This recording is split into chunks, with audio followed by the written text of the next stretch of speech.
again, everyone. It's Todd Staruch, the Horror Nerd, here at Pennsylvania HorrorCon in Allentown, Pennsylvania. I am having a blast today at this convention. I have talked to so many great people that I have not had the chance to sit down with before, and that trend is about to continue because I'm sitting here from the Texas Chainsaw Massacre, Mr. Ed Guinn. Ed, how are you? Excellent, my friend. Thanks for having me. Yeah, absolutely. So, does it surprise you that after, what, 40 years? 50 years? 50 years. That people still have such a passion for this movie? Unendingly surprised. I mean, unbelievable. The fans are incredible for this movie, and they love you and they stick with you, and it's just incredible. Really neat. What I have always found as a horror fan, the fact that the movie, given the content, holds such cultural significance. We'll fix that. Yeah, I was going to say there you it sounded go. Weird. All right, that's okay. We got it back. No problem. It holds such cultural significance. I mean, it's in the Library of Congress registry. So, what do you attribute that to? You know? Well, being first of that style of movie, being the progenitors of that style of movie, and I think that is a huge part of it. And the fact that, that's it. We were first on the block. You know, you couldn't even play it in places like London, Germany, places in Europe, unheard of. They wouldn't show it. And there was something else that I thought was really unusual. It was so different from what people expected that kind of movie to be.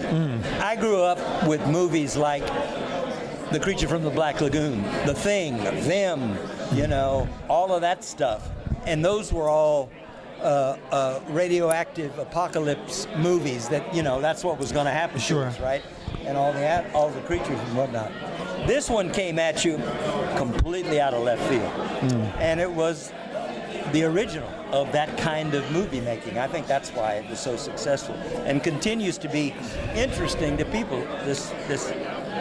Well, it was that gritty grindhouse style film. Well, now the Grindhouse has a name and can be applied to it. Right. There was no Grindhouse then, you know. It was just a scary ass movie. How did you come to be involved in the movie? This guy here, let me get his picture because he deserves to be on film or whatever we're shooting on these days. This guy, that's how, Bob Burns, that's how I got to be in this movie. He and I were in college together, and he knew that I had a truck. That's my truck. Ah, okay. That's my truck.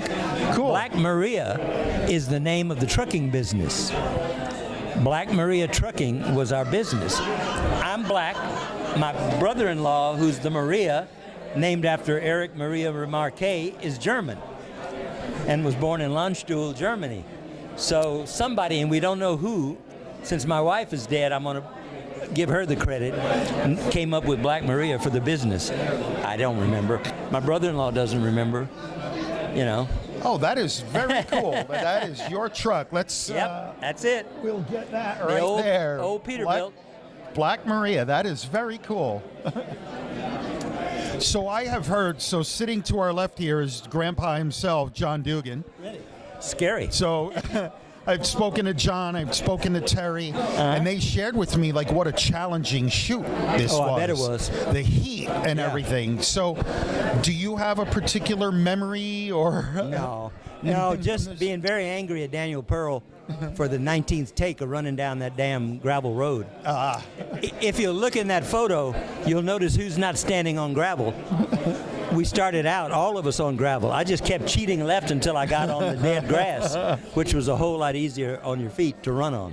Sure. Yep. Sure. So, Ed, now you were in an iconic horror film.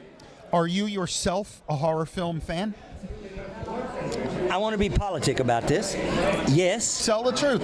Yes, I am. Depending. Okay. You know, I like our movie, but I'm more of a sci-fi fan. Okay. Much more of a, Blade Runner, those kind of films in truth, I haven't seen Scream. I haven't seen Halloween. I haven't seen probably any of the big ones because I just didn't seek them out. I started out watching the stuff I described to you, that weird, kind of radioactive sci-fi stuff. That was my idea of a horror film, Okay. And it's one thing to start this when you're young, but by the time, I was really almost I think I was, except not Alan. Yeah, Alan maybe a year older than me. I was the oldest person on the shoot when we shot the movie. So I was already 30, 50 years ago. Sure. Wow. So that colors kind of, there's youthful involvement in things that doesn't necessarily happen when you're older. It just doesn't happen. If you start out following those kind of films, you probably will continue. I didn't. My tack was slightly different. Gotcha. Listen, that's legit. I'm a sci-fi fan myself. Dune, Blade Runner. There you go. Love it. Love it all. But whenever I ask that question, there are some people who have been in a million horror movies. Yeah. But they're like, oh no, I don't watch horror movies. Like no. I think that's very common. But yeah, it is. And they're like, well, you go on. Work is work. So right. You book a horror movie. Well, it's a gig. People are so sweet, and they ask me, were you frightened? I said, not really, but it was interesting, And Gunner was my brother-in-law's best man, so it's not like I didn't know him. Okay, sure. Austin was a little town, so everybody knew everybody. I knew Gunner already. I didn't know Terry. I knew Ed already. But I didn't know Terry or John or any of those guys. They were all unknown to me. Okay. Because they weren't living in Austin most of the time. I went to college there. That's why Bob and I went to UT, and we knew each other through that kind of flow. Gotcha. If you will. All right. That's cool. So one last question, Ed. Yeah. Any final thoughts about the film that you would share with the fans? Any behind-the-scenes anecdote? About this film? Or, about Texas Chainsaw. Yeah. One thing that I often think about that is just, it was emblematic of how I went to do a truck driving job, not to do an acting job. I didn't know there was a script. I didn't know I had to get out of the truck. They told me, go to a truck stop, pick up this cattle trailer. I didn't haul cattle. And take it to the site, and you'll shoot. I didn't know I was ever going to have to act. So, man, I'm pumped up. I'm going to do it right. This is an opportunity. So, after the scene where I've already hit Ed, Marilyn's running past the left side of the truck, and then the next cut, I'm out going, what the hell? And then I reach down and grab her. The first take, I was so pumped up and overacting and excited, I grabbed the poor girl and threw her over me into the roof of the truck just as hard as I could. Bam! Her head hit the roof of the truck. Poor girl, she just got beat to hell in that movie. And the next take was a little more civilized, but that I can tell you sticks in my mind as an odd thing to do. Wow. Yeah, that is a good behind-the-scenes story right there. You heard it here, folks. That's right.